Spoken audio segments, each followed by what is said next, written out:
I'm very confused why everyone loves Dave Ramsey. I've always felt like his advice was outdated and not tailored to someone who's actually trying to achieve early retirement. Welcome back to my channel where we're building wealth to live life on our own terms, one money move at a time. Today I'm sharing 3 reasons why I don't feel like Dave Ramsey's advice makes sense for someone pursuing early financial freedom. He'll have you working forever. If you're looking to shave years off your retirement journey, you're in the right place. I'm Rami, a real estate investor on track to retire in my early 40s, and I'm sharing all of my tips to fast track your way to financial freedom without sacrificing the luxuries you care about along the way. So let's get into it.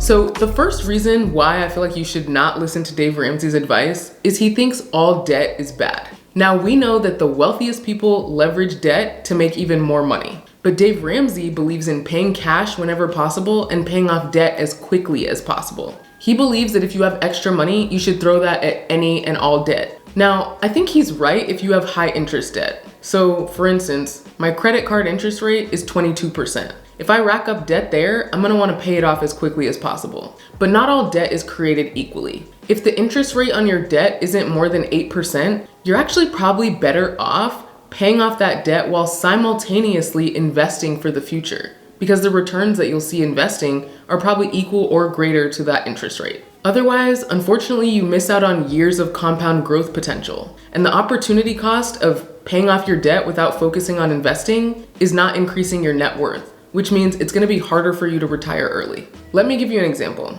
A few years ago, I had made $50,000 through my side hustle as a real estate agent, and I wanted to invest it. I had 2 options: invest in something new or put it in the house I was living in at the time to increase the equity I already had in it. I chose to buy another rental property, and here's why. If I had invested in the property I lived in at the time, I would have just been $50K richer. I would have paid down $50K of that principal amount and had $50K of additional equity, and that house would have continued to appreciate. But by holding on to that property and investing that $50K in a new property, I got to take advantage of the appreciation potential in the house I lived in and the appreciation potential in the new house. 3 years later, that house is appreciated by $100,000. So paying off debt really isn't black or white. You could miss out on huge gains if you choose to focus on debt versus investing in something. The second reason why I feel like you should stop listening to Dave Ramsey is he believes you have to sacrifice all fun. Yes, money management is super important, and if you're not in a good financial space, you have to rein it in.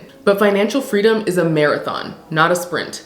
A good, sustainable approach includes things that spark joy along the way. Look at a diet, for example. There's a reason why at the beginning of every year, people start these super restrictive diets, and after a few weeks, they fall off the wagon because it's not sustainable. They're not being realistic with how they're setting their goals. The same applies to your finances. If you don't allow yourself to enjoy anything along the way, you're gonna lose steam. I believe in making calculated trade-offs to balance investing for the future and hitting the milestones that are important on your journey with also enjoying your life. Anyone who's known me for a while knows that I've had my eye on the Mercedes GLE 350 for years. And every year I told myself, no, you're not gonna get it now, you need to continue investing. But last year I got to a point where it was only less than 10% of my net worth, and so I decided to go ahead and buy it. I think 10% is a good rule of thumb to keep in mind for large purchases.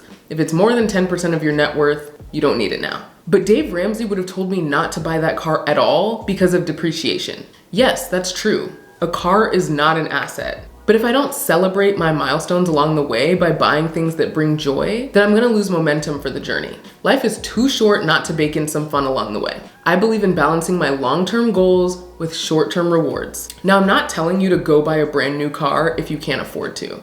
But what I am saying is it's important to bake in economically reasonable luxuries along your financial freedom journey, because otherwise you'll just burn out. And then finally, he believes in a one-size-fits-all approach. Let's be honest, he's been preaching the same 7 baby steps for decades. Not only are they outdated, but he takes a blanket approach and assumes everyone is in the same financial situation, which simply just isn't true. We know that personal finance is, well, personal. Everyone's financial situation is different, and Dave Ramsey's approach doesn't account for the nuances in our lives. So something like income levels. A high income earner who's on a good path to financial independence and just trying to build their net worth is going to need a completely different strategy than someone who's trying to dig themselves out of a debt hole. Family structure. So people with kids may have different priorities like saving for college or having to meet immediate family needs than those that maybe don't have to worry about those kinds of responsibilities. And then also risk tolerance. Some people are open to making big risky bets and they're able to invest large amounts of money in the stock market or in real estate,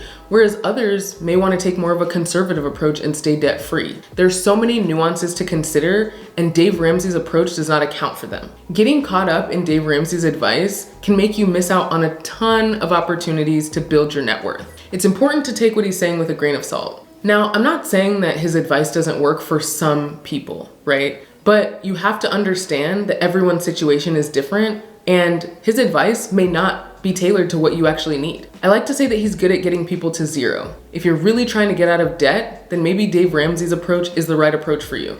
But if you're someone who's trying to build your net worth and pursue financial freedom, you're going to need a different approach. Let me know what other popular financial tips you don't jive with in the comments and what you're doing instead. If you're ready to shave years off your retirement journey, subscribe to my channel so you don't miss my weekly tips. Stay financially fabulous.